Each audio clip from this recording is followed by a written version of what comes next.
La historia de los comanches puede definirse con una sola palabra: transformación. Originarios de la tribu Shoshone, los comanches eran cazadores-recolectores que habitaban la extensa región de la Gran Cuenca, en el oeste de lo que hoy es Estados Unidos. A finales del siglo XV, su vida cambió radicalmente con la llegada del caballo, un elemento que revolucionó su cultura y los convirtió en una potencia militar en las grandes llanuras.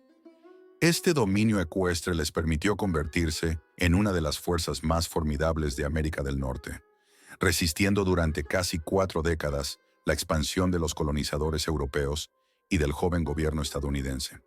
Su presencia fue tan imponente que frenó el control total de Estados Unidos sobre Texas y otras regiones cercanas, moldeando el curso de la colonización. Los comanches abandonaron las montañas, que compartían con los Shoshone, y se trasladaron hacia las vastas llanuras del este de Colorado y el oeste de Kansas. Este cambio no fue solo geográfico, sino que marcó una profunda evolución en su estilo de vida y su identidad cultural.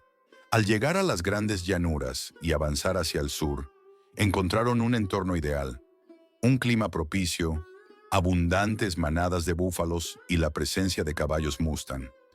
Este territorio parecía diseñado para ellos.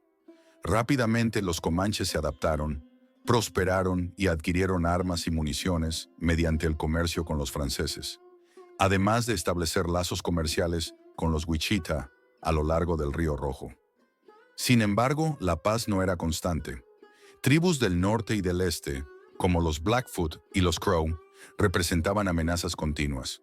A pesar de estos desafíos, su acceso a armamento superior les permitió consolidarse como una fuerza dominante en las llanuras.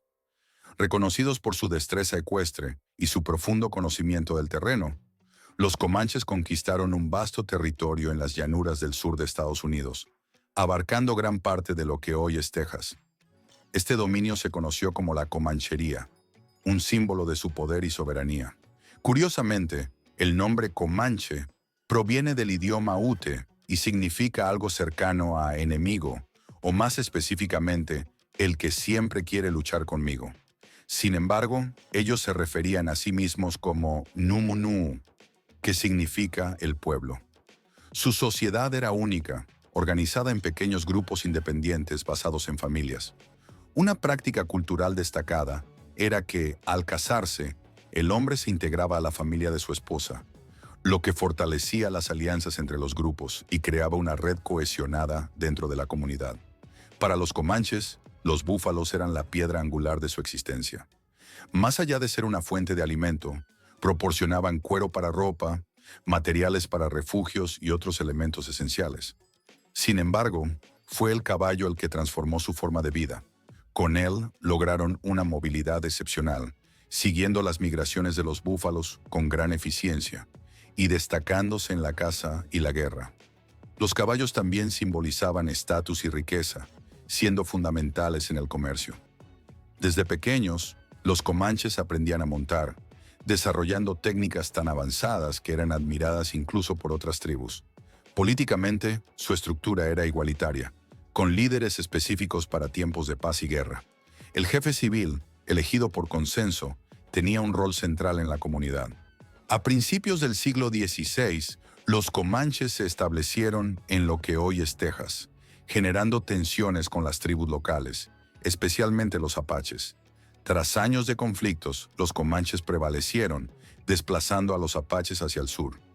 Un episodio clave ocurrió en 1758, cuando unos 2000 comanches, junto con otras tribus aliadas, atacaron y destruyeron una misión española en el río San Sabá, construida para los apaches. El asalto, que dejó 8 muertos, incluidos 2 sacerdotes, demostró su poder militar. Los españoles, liderados por el coronel Diego Ortiz Parrilla, intentaron vengarse en 1759, pero sufrieron una derrota humillante en el Río Rojo. Esta derrota obligó a España a cambiar de estrategia, buscando la paz mediante tratados y regalos.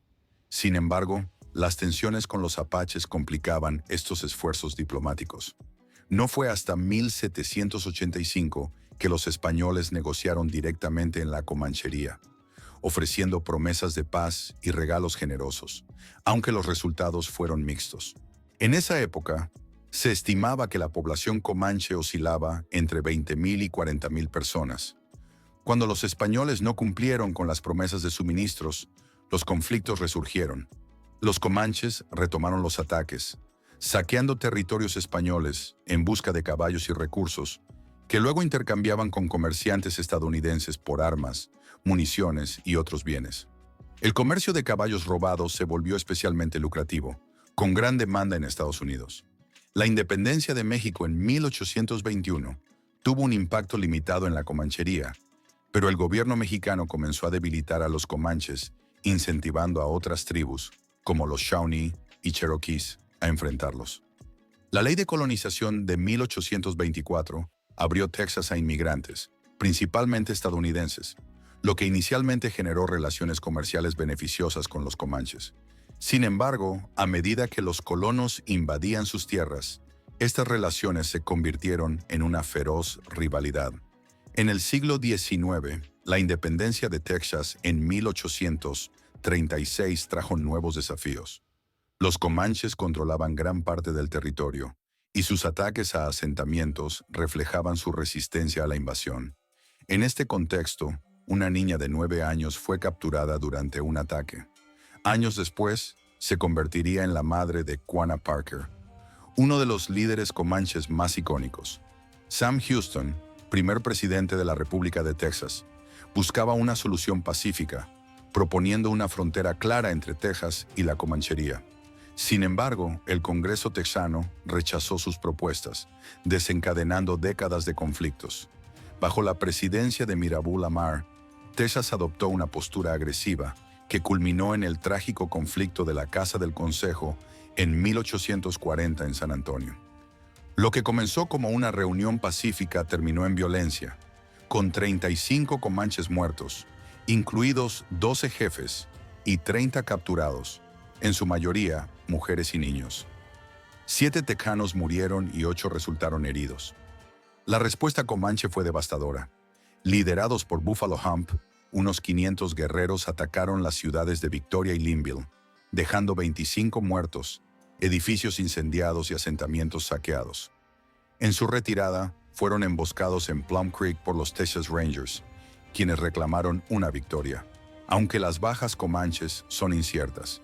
En el otoño de 1840, los texanos destruyeron un campamento comanche cerca de la actual ciudad de Colorado, forzándolos a replegarse más allá del Río Rojo.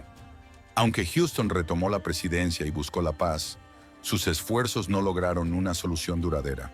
Cuando Texas se unió a Estados Unidos en 1845, los asuntos indígenas pasaron a manos federales. En 1854 se crearon 2 reservas en Texas, donde cerca de 350 comanches, debilitados por guerras, enfermedades y la disminución de los búfalos, buscaron refugio. Sin embargo, otros continuaron resistiendo, recorriendo las llanuras en busca de autonomía. Durante la Guerra Civil, la debilidad de las defensas fronterizas permitió un aumento de los ataques comanches. Tras el conflicto, Estados Unidos reforzó las fortificaciones y negoció con las tribus. El Tratado de Medicine Lodge Creek de 1867 reservó un área en el suroeste del territorio indígena para los comanches, kiowas y apaches kiowa. En este contexto, líderes como White Eagle y Quanah Parker emergieron, inspirando la resistencia. En 1874, los comanches, junto con kiowas y cheyennes, atacaron a cazadores de búfalos en Adobe Walls, pero fueron repelidos por rifles de largo alcance. Esta derrota, seguida por la Guerra del Río Rojo, marcó un punto de inflexión. La ofensiva en el Cañón Palo Duro, liderada por el coronel Ranald S. Mackenzie, destruyó los caballos y recursos comanches, forzándolos a rendirse. Quanah Parker, el último en ceder, lo hizo en 1875. De los miles que habían sido, solo 1,600 comanches quedaron, trasladados a la reserva de Fort Sill. La vida en la reserva fue un desafío. La caza y la guerra fueron reemplazadas por la agricultura y la ganadería, bajo presión para adoptar costumbres occidentales. En 1901, el Acuerdo Jerome redistribuyó las tierras, erosionando aún más la identidad comanche. A cada miembro se le asignaron 160 acres, mientras que el resto fue destinado a colonos, iglesias y agencias gubernamentales. A cambio de ceder la mayoría de sus tierras ancestrales, recibieron $2 millones, una compensación insuficiente. Los líderes comanches protestaron, pero la decisión fue impuesta. Las tierras restantes fueron colonizadas rápidamente, superando en número a la población indígena. Durante la Segunda Guerra Mundial, los comanches demostraron su resiliencia. Muchos sirvieron en las Fuerzas Armadas y 17 participaron como Code Talkers, usando su lengua para crear códigos indescifrables. En los años 60, el movimiento de orgullo indígena revitalizó la identidad comanche, llevándolos a establecer un gobierno tribal autónomo cerca de Lawton, Oklahoma. Hoy, con unos 16,000 miembros, la mitad en el suroeste de Oklahoma, la nación comanche equilibra la preservación de sus tradiciones con la adaptación al mundo moderno, siendo un testimonio de su resistencia y fortaleza. ¿Te ha conmovido la épica historia de los comanches, un pueblo que transformó su destino con valentía y resistencia? Su legado de lucha y adaptación sigue vivo, inspirándonos a todos. Si esta historia te ha tocado el corazón, apoya nuestro canal, suscríbete, dale like y únete a nuestra comunidad para descubrir más relatos que dan vida al pasado. Juntos mantengamos viva la memoria de los comanches